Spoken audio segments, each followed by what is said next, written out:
Padamihin ng pera ngayong pulmon mga boss. Ngayon mga boss, kahit magkano po yan na nasa ano po ninyo, na nasa wallet ninyo, labas nyo po yan. May 13 mga bossing ko, pulmon, alas 7 ng gabi. Pero magsisimula ang pulmon mga bossing ko, yan po ay 12 ng tanghali, 12:58 ng tanghali, magsisimula po ang pulmon. Ngayon pa mga boss, gawin nyo po ito kung kayo po ay isa sa mga nais ninyo na hindi ka maubusan ng pera. Ngayon nga po mga bossing ko na Mayo hanggang sa susunod muli na buwan mga bossing ko ng full moon. Subukan nyo po ito ha mga bossing. Kung hindi nyo pa ito nagagawa, gawin nyo na po siya. Kailangan lamang po natin ng pera. Kahit magkano po yan. Pero ako, ang ginagamit ko mga bossing ko ay tigwa 1,000. Tapos, ang bilang ay 5 or kaya po ay 7. Ito, bilang 5 po siya mga bossing.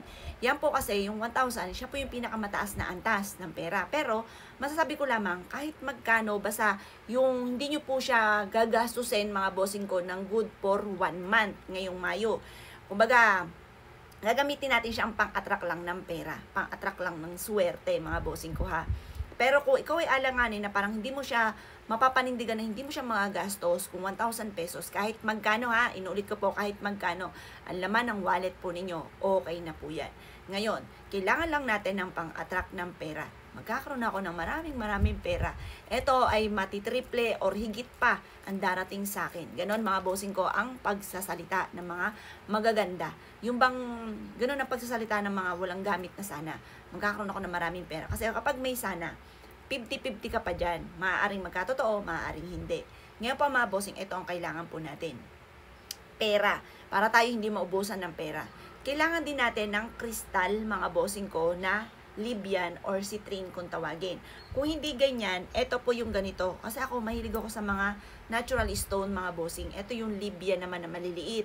Or kung wala tayong Libyan na maliliit, itong kristal. Pero kung wala ka pa rin ganito, kung may holen po kayo, yon maganda. Or kaya salamin. O, ganun na lamang. Kung wala ka talaga na mga ganito, pinapakita ko. Kasi ito po ay nag-a-attract ng swerte, lalo na sa pera.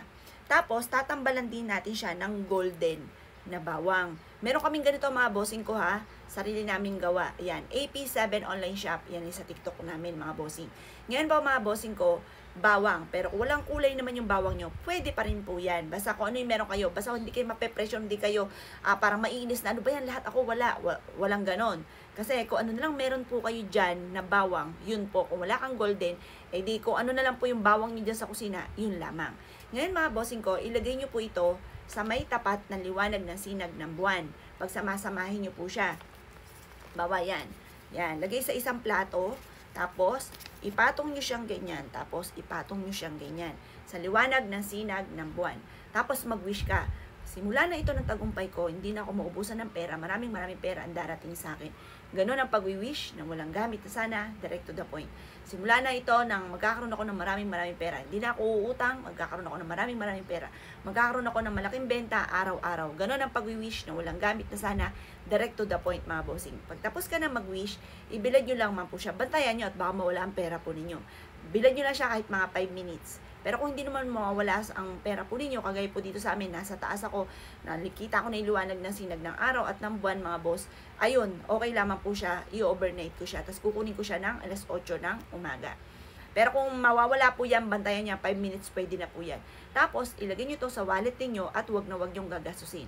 Ang dulot ito ay napakaswerte para buong isang buwan ka na maging masagana, buong isang buwan ka na hindi ka nauubusan ng pera, buong isang buwan ka na siksik-liglig at umaapaw at maraming blessing ang darating sa inyo. O siya mga boss, kung hindi nyo pa ito nagagawa, gawin nyo po ito ngayong full moon ha. Napaka-epektibo po nito.